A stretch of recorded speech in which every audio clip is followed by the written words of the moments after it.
Assalamu alaikum wa rahmatullahi wa barakatuh, and welcome to an Eyewitness special where we're discussing the continuing atrocities against Shia Muslims in Pakistan. Many of us are aware of what transpired only a few days ago, where over 90 individuals were martyred simply because of their faith in Quetta, in a market town, in an area of Quetta that is occupied by women, by children, by innocent civilians. These individuals were indiscriminately killed simply because they were Shia Muslims. Of course, the latest news following protests across the globe, following protests in Quetta, where the families of those that were martyred were refusing to bury their dead until the government takes decisive action against those that perpetrate these criminal acts. Of course, 8 hours ago, the demands of the protesters have been met. Over 170 individuals have been arrested in relation to what actually transpired.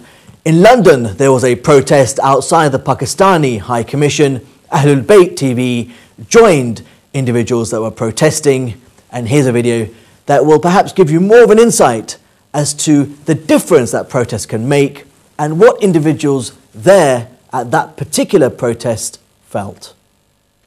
We're outside the Pakistani High Commission in London, where individuals are holding an all-night vigil to protest against the continuing killings of Shia Muslims in Pakistan, and of course in Balochistan, where very recently over 90 individuals have been killed near a market area. As you'll see behind me, individuals that are attending come from different and diverse backgrounds. We have women, we have children.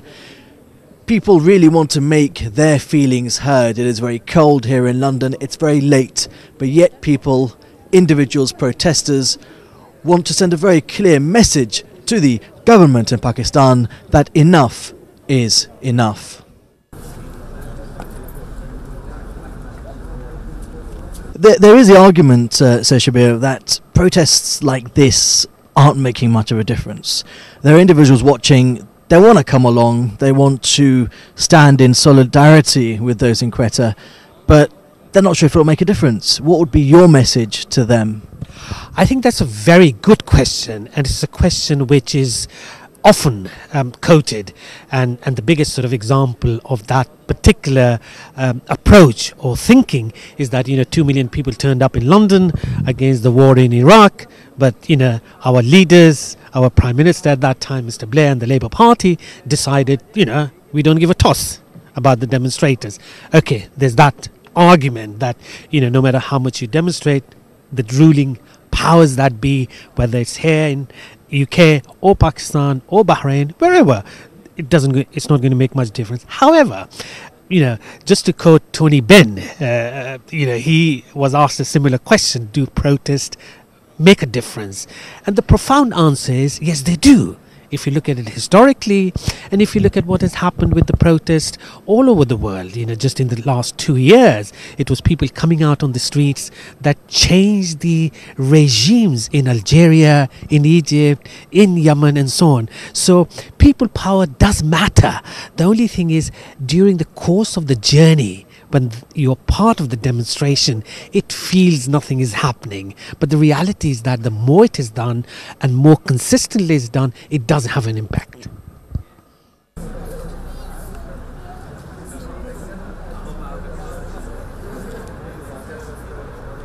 We're now joined by Sheikh Muhammad Abbas Panju. Sheikh Panju, thank you very much for taking the opportunity to speak with us this evening.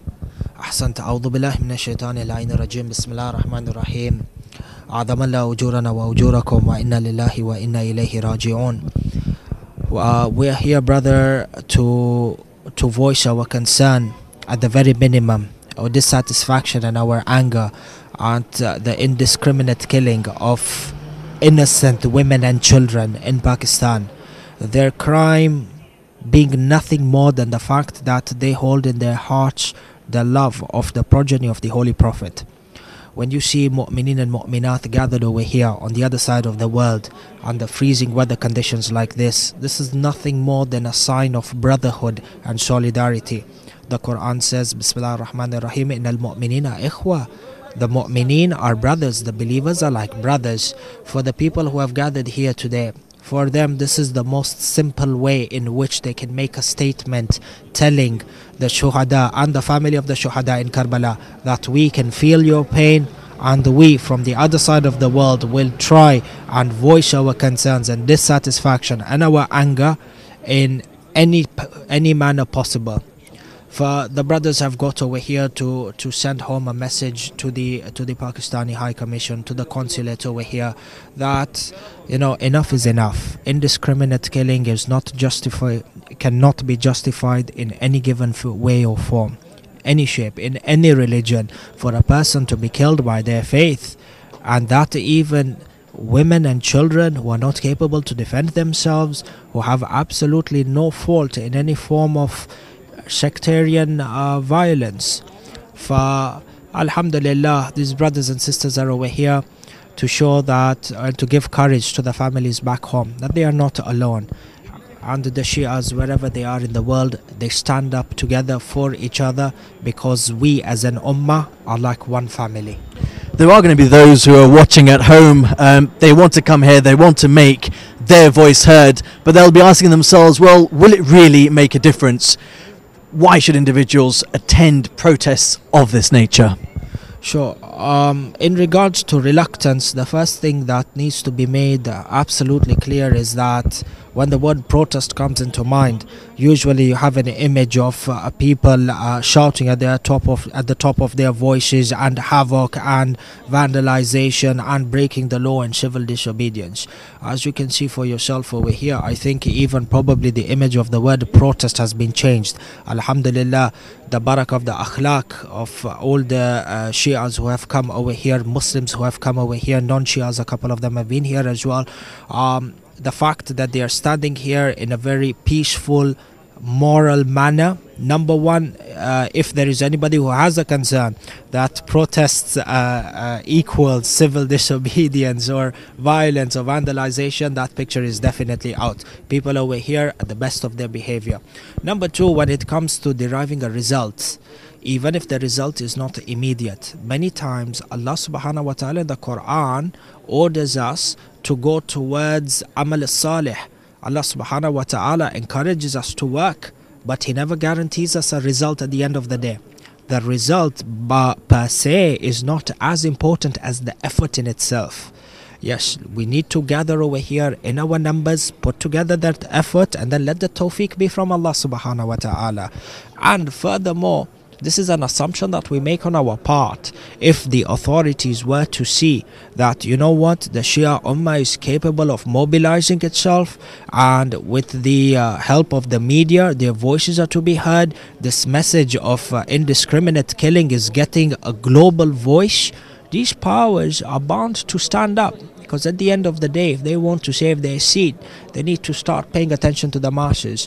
For I don't think anyone should assume on the part that the protest does not hold any value or does not yield any results. Allah subhanahu wa ta'ala shall not ask us about the results, but question us on the effort. Sheikh Muhammad Abbas Manjur, thank you very much. We're now joined by some of those that are spending the night here outside the Pakistani High Commission in order to send a very clear message that enough is enough when it comes to indiscriminate killing, or killings rather, of Shia Muslims in Pakistan. Afreen, thank you for joining us this evening. Why are you here? We're here just to stand up against the atrocities and injustice taking place within Pakistan. As you know, since January the 10th, people within Pakistan were completely disgusted by the atrocities taking place. Innocent children and families were being martyred, and to be honest, enough is enough now, and thus everyone is here just to stand up against everything taking place. People in Pakistan were not burying their dead bodies because of the injustice taking place, and they wanted to make a stand.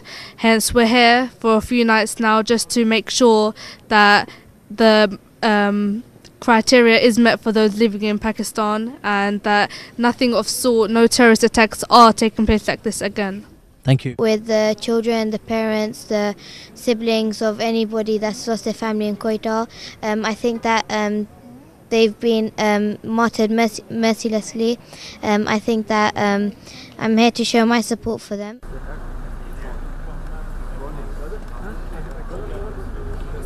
We've been standing out here for the past. We've been out here for the past couple of days now, and you know, the least we can do is leave our warm homes and come outside, because in Quetta, you know, the dead martyrs are still outside in the cold, along with their families and relatives. They've all been outside for so long, and you know, it's things like this that people might think it makes us weaker, but really it makes us stronger. You know, it strengthens our passion and our faith in our country, and it brings us together as a Shia nation.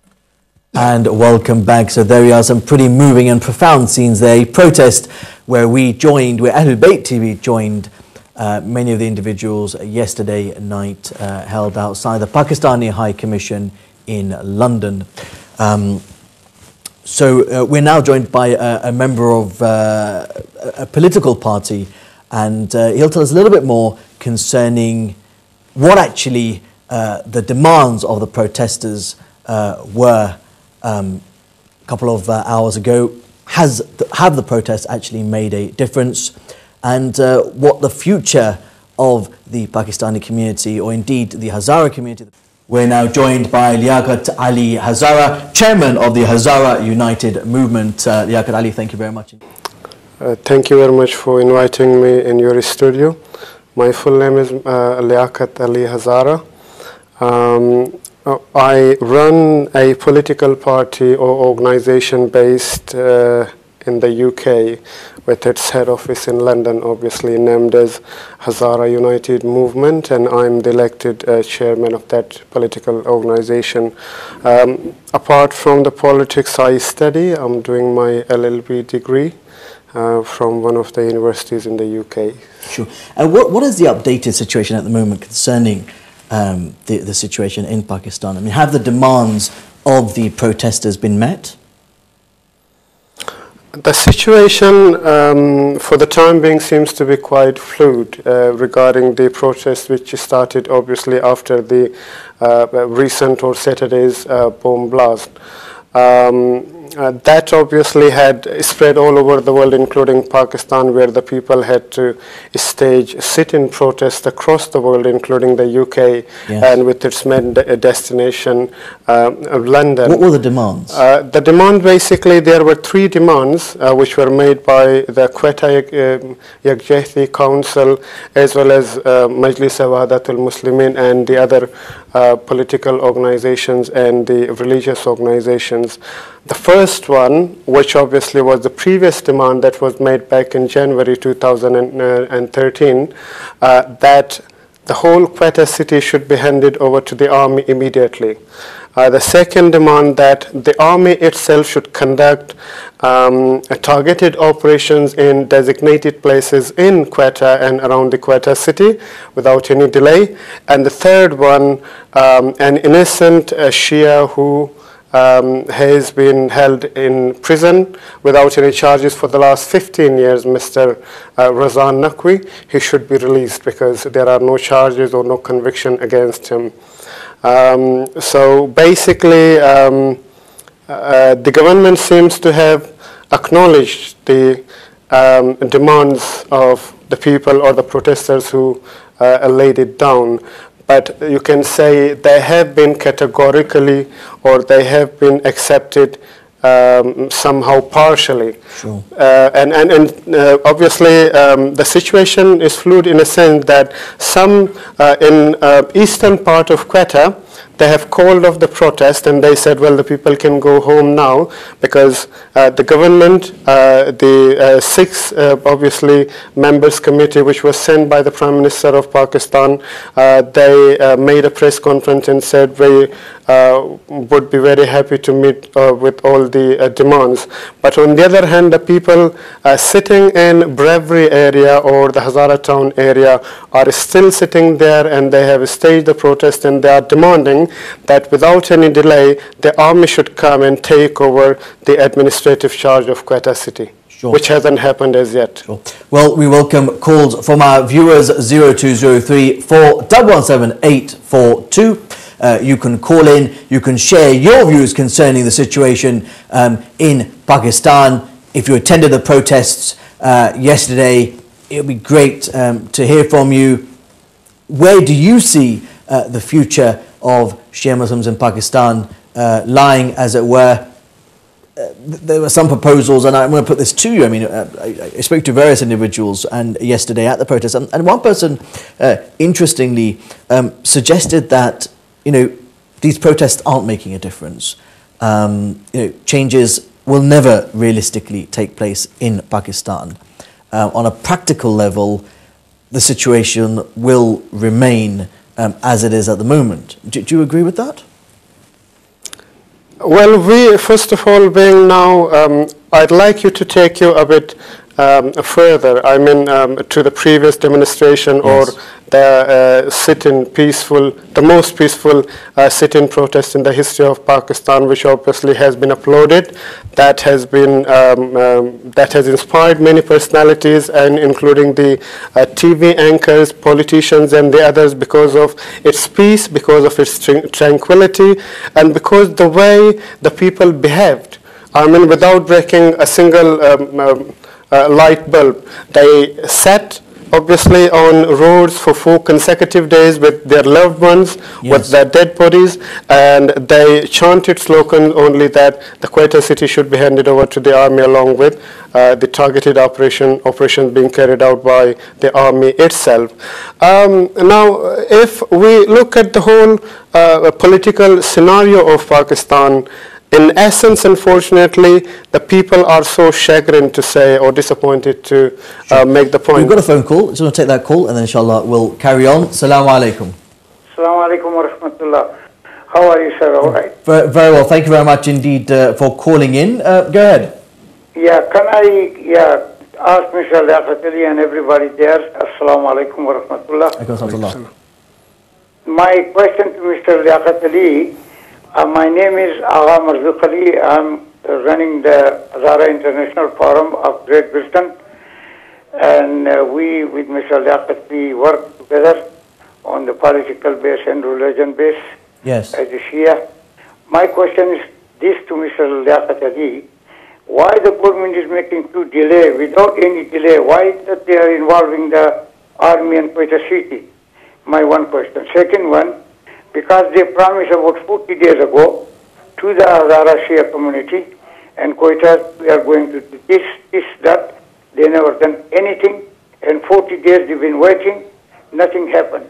And top of that, after 40 days, they bring 1 ton kilo of weapons, and they blow up, and the agencies is sitting there.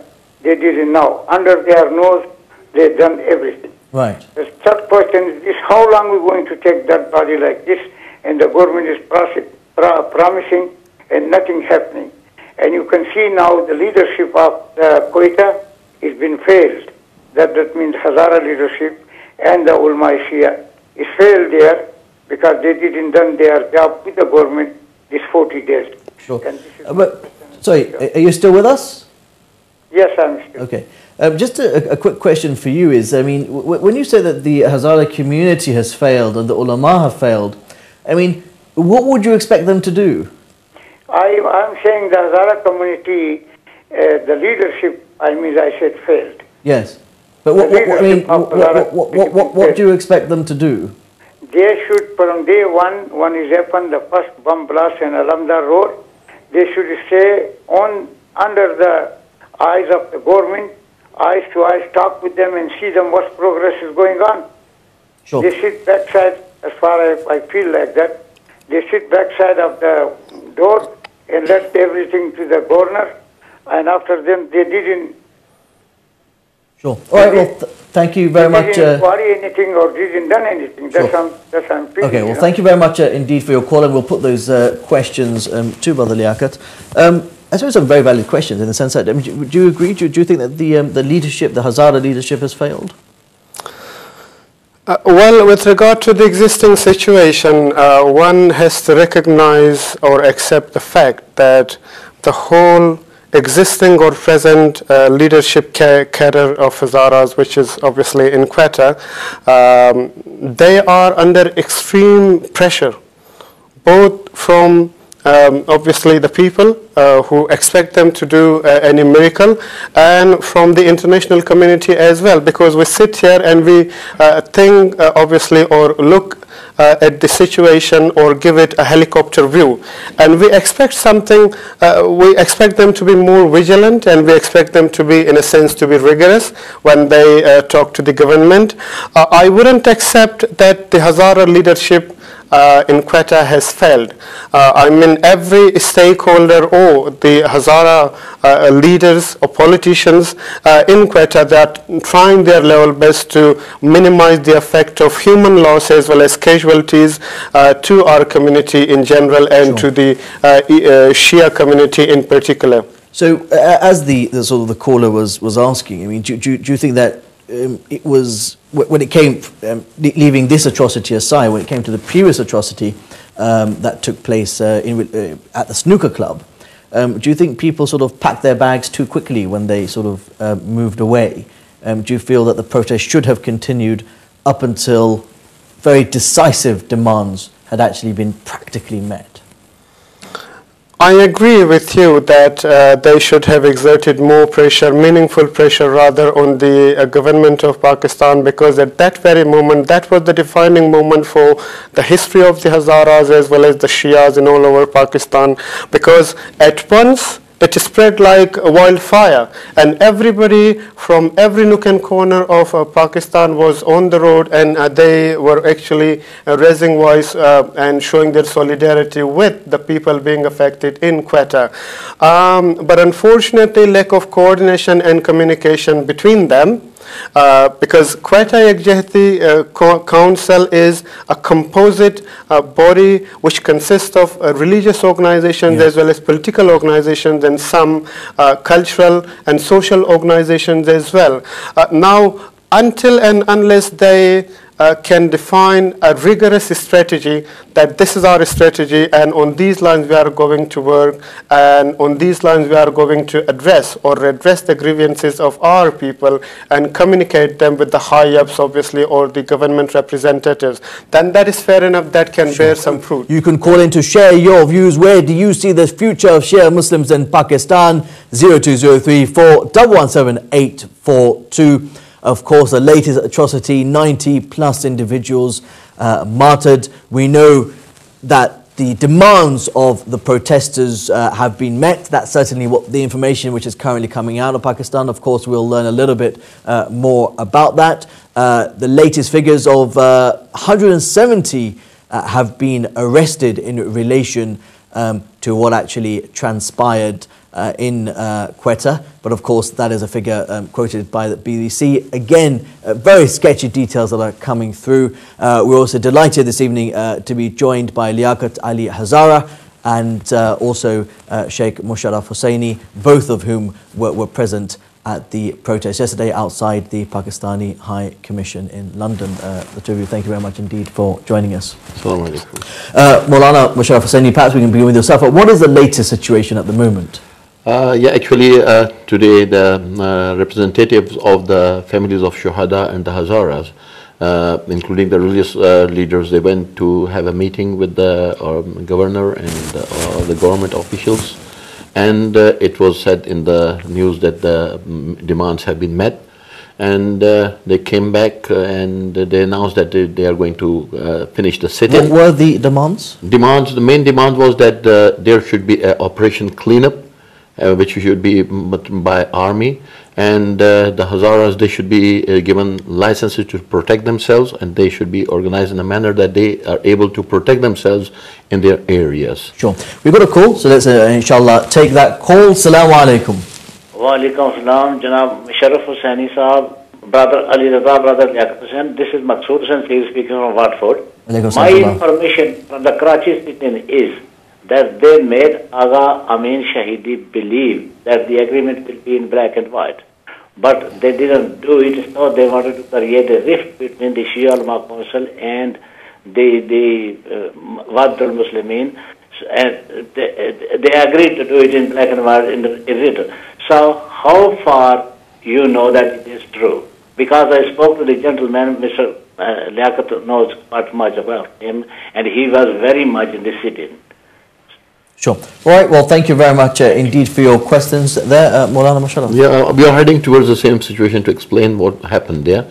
And after everything was decided and they came back, and some of the warasa of the Shuhada, their families, they didn't trust the government that they will be able, because the last agreement that was reached between the leadership and the government didn't implement many of those clauses. The only main clause that was implemented was to take off the chief minister. Yes. And the other clauses, they were not followed up. So they were not sure that the government this time will stand up to their promises. And they were supposed, and till now, till the last report, when I was coming here, I was having a conversation with Mullana Shahidi himself, and he was still busy in convincing those that as the operation has already started, the operation, as you mentioned, nearly 117 people have been arrested, and some of the main culprits of the terrorist activities before, who were nominated, and about 7 of them were arrested, and 4 of them, they got killed when they retaliated. Sure. So to bring in Liaquat Ali Hazara, as Mullana Musharaf just suggested, one of the demands was to give the Hazara community licenses to protect themselves. There is the argument that could potentially lead to civil war in Balochistan if the Hazaras, for example, are given the right to protect themselves, in the sense that they're given the right to arm themselves and such like. Do you agree? I totally agree with the notion which has been put forward that the Hazaras, I mean, I should say all the Shias living in Balochistan should be given obviously permission to hold a license of any obviously weapon they would like to, apart from the ones which are illegal, like AK-47, etc. On the basis that if the government has totally failed, one thing is very clear: the executive, the legislature, the judiciary, they are doing nothing. Now only and only the organization which is obviously there and people can have some hope towards it, that is the army. If the army doesn't want to come in Quetta city or to be deployed in Quetta city, then the people should be given the decision to defend themselves independently. If in some cases, I would like to give you some example that 2 of our officers who were in the education department, they obviously when they entered their office on Shawuk Shah Road, they were ambushed by 2-3 indeed terrorists, but they were ready enough and they obviously were holding weapons with them, and they reacted instantly. As a result, one of the terrorists was shot dead at that time, and the other one, the 2 others managed to escape. Similarly, some other cases have also happened in Quetta. So if you, for example, have got the weapon, to a larger extent you would feel very safe.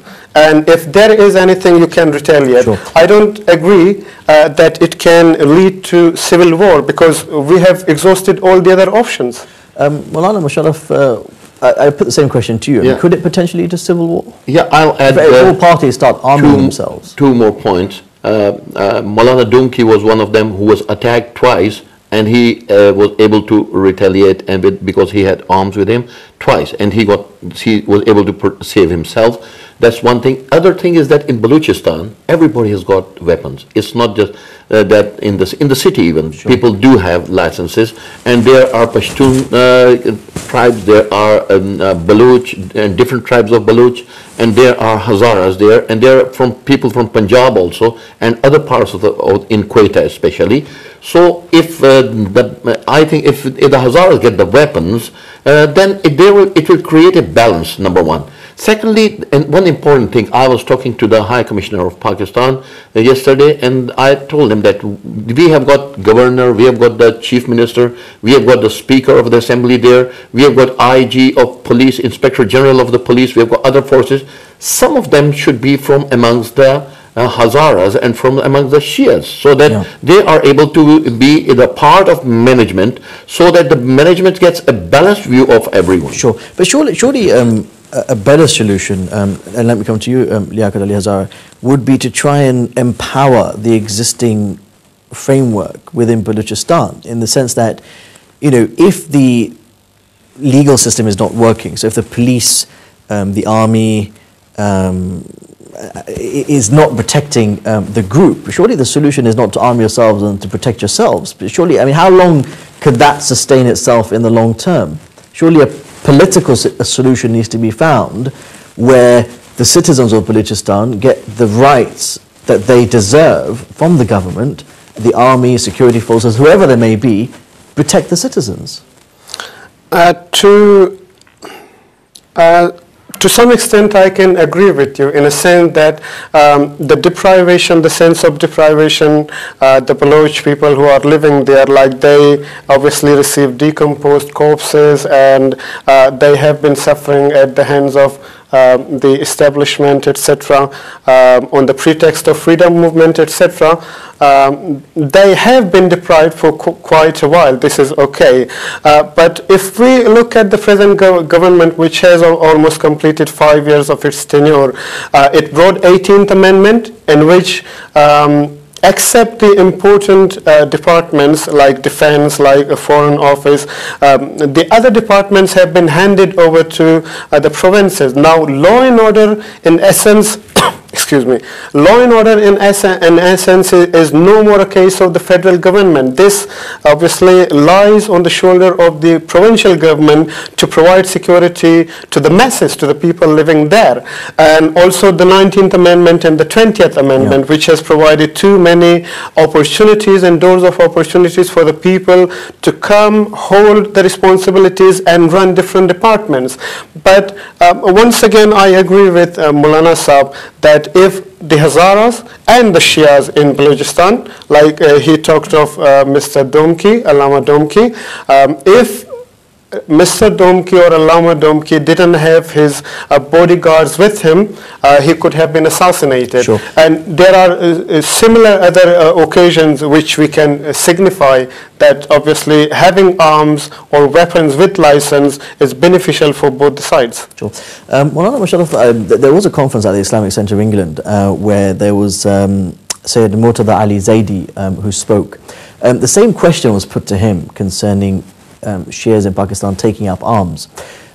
His response was quite different. What he was suggesting was individuals should, rather than take up arms themselves, hire external companies, security companies or external personnel to protect them, as opposed to taking up arms themselves. And I suppose if we analyse that a bit more, if the Shias arm themselves, the terrorists would arm themselves, and everyone's sort of arming themselves, and it would just be a question of who is better armed, ultimately may win. I mean, do you think that's a realistic long-term solution for individuals to arm themselves, or rather should a political, as I put to Liaquat Hazara, security agencies? Well, should they not necessarily government-based, private security agencies, but in the long term? It's a general law, when you are doing something for the sake of money, you won't put your life in danger. Because if you get money, the first priority will be that I should be alive to spend that money. And if you are doing it for self-defense, then you won't care for your life. You will do it wholeheartedly, number one. Secondly, everybody there who are on the criminal side, they've got weapons. They have got access to automatic weapons. They've got access to everything there in Pakistan, in any part, in Karachi, in Punjab, in Sindh, in Balochistan, in frontier province, everybody have got access. The only thing is that not providing license, only those citizens, they become the target who are law-abiding citizens. Only they are deprived of these, because who don't care for the law, they get their weapons, they have got their weapons.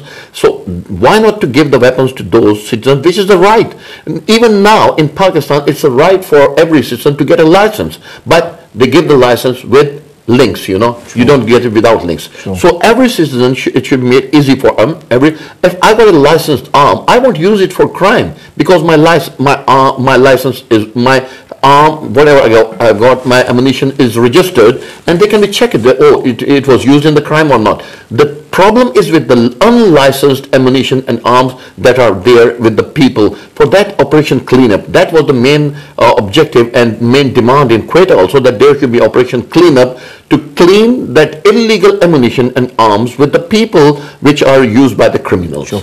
A reminder, should you wish to call in, where do you see the future of Shia Muslims in Pakistan? The atrocities are continuing. Of course, the group behind the atrocities this time round have said that they will continue up until Balochistan becomes a graveyard for the Shias. 0203 4117 842. And on that note, we have a caller. Let's take that call. Assalamu alaikum. Assalamu alaikum. Thank you. Our Musharaf Hussaini, I'd like to ask him some question. Sure, go ahead. Yeah, my Mullana, assalamu alaikum. Alaikum assalam wa rahmatullah. Everybody that's on the panel. My question is this: this is one fact that is going on in Pakistan about Shia people. My question is this: how long we Shia people and we Pakistani, how long we going to take these dead bodies? And no answer from the agencies, no answer from any authority there, and they didn't respond very respectfully for the Hazara, Shia and Quetta. We wait 40 days for them to do something, they never done anything. Like I said to Mr. Jaffer, there is a leadership weakness, or they didn't go to the government. They promised, every promise, they not done anything. Sure. All right, well, thank you very much indeed for your call. I suppose, Mullana Musharaf, this is a theme that is coming through. I mean, on one hand, the protesters are saying, well, our demands have been met. On the other hand, we're getting phone calls like from the gentleman who is saying, well, they're not being met. What is the situation? He's saying that till what time we have to wait that our dead bodies will keep on coming. The answer is that we have already reached a turning point. It's now nearly 24, 25 years that these killings were happening. And what has happened in this turning point, for the first time, last time when there was a sit-in in Quetta, it was not left for the people of the Quetta only. All the people from different walks of life, yes, of the Shia, not only Shia, but Ahl Sunnah, they participated. And within 1 month, when this was the second blast that happened with such a big toll in Quetta, we saw that today the Sunni Tehreek, they organized a 3 days mourning. They announced it. Tahir al-Qadri, he participated in it. Dr. Tahir al-Qadri, Imran Khan, he said that Lashkar-e-Jangvi is the main culprit, and all the political parties, they were in. So everybody is supporting the issue now. So we are having a turning point. So I think if this trend of unity on this simple point that we need to stand against terrorism, this is not sectarianism, it's not religious-based terrorism, it's just humanitarian issue. Sure. It's not a Shia issue, it's not a Hazara issue, it's a humanitarian issue. We need to handle it like that, and if we start handling it like that, I think in a very short span of time, we'll be able to get very, very positive result. I'm very optimistic about that. Hazara, just by way of background for some of our viewers, why is the Hazara community being targeted? When we read the various statements that are coming out, there is a clear sort of hatred towards the Hazara community in Balochistan, in Quetta, and the atrocities, certainly the most recent atrocity, women and children were targeted. Could you just give us a little bit of background as to why, if there is indeed an explanation? I'd like to quote the recent statement of Hassan Dayan, who is the country representative of the Human Rights Watch for Pakistan. He quoted it very well, and he said, well, Lashkar-e-Jangvi, which obviously has been claiming every responsibility after they do the attack or carry out the attack against the Hazaras, in particular in Quetta city. This is the group which was responsible for the massacre of Hazaras in Bamiyan Sharif, in Bamiyan, Mazar Sharif, in Yakaulang in 1998 in Afghanistan. Now, the same group obviously and the same perpetrators are doing or practicing the same illegal or callous act or attack in Quetta, Pakistan. There are different things and different notions, but at present, the human rights organizations, the UNO, the Foreign Commonwealth Office, and other researchers have agreed to the extent that this is genocide of a particular ethnicity inhabiting in Quetta, Pakistan. Now, if you come to genocide or persecution, this is because we look quite differently from the other people or the other stakeholders of Balochistan or Quetta. If you look, for example, at the Pashtun, they are quite different, and similarly the Baloch and the Punjabis. So this is rather, you can say, 80 to 90% easier even for a raw-hand terrorist to pick up a gun and kill a Hazara or recognize a Hazara instantly. So religion or this obviously is religion or the faith or belief, I think, is a pretext, and behind that there are political motives, and the people obviously who are running the terrorist groups like Lashkar-e-Jangvi, Jaish-e-Islam is another one which has appeared recently. So I believe that is genocide of a particular ethnicity. Mullana Musharaf Hussaini, many individuals are watching at the moment. Many feel helpless, if you like. They feel for their brothers and sisters in Quetta, in Balochistan, indeed, those that are being martyred in Pakistan. Very briefly, we have about 30 to 40 seconds remaining. What can individuals do to make a difference? First of all, we need to get united. And we need to take this issue from on higher level, from just a Hazara problem, a Shia problem, from a Muslim problem into a humanitarian issue. And it's really a humanitarian issue. And Hazara is being targeted. They are peace-loving people. And they know that they won't retaliate. They are not ready. And moreover, these people who are doing it, they are not religious-based. They are not religious people. They are just terrorists. They have got their background of terrorism. They want to do this. They want to harm the country, and they want to pressurize the government in certain events. They want to harm other people, and they want to get rid of this ethnicity because they are very bold. They've got a very bold background. They are very strong people in their ideology, in their backgrounds, and they've been working very positively, but they're very loyal. And they know that this loyalty needs to be taken out, and you know what, in international scenario, people have got in their mind for Balochistan. So with that, I think they are being targeted for their loyalty and for their faith and for their everything, you know. Mullana Musharaf Hussaini, Liaquat Hazara, thank you very much indeed for joining us. Thank you, the viewers, for those, and also those that called in. Assalamu alaikum wa rahmatullahi wa barakatuh.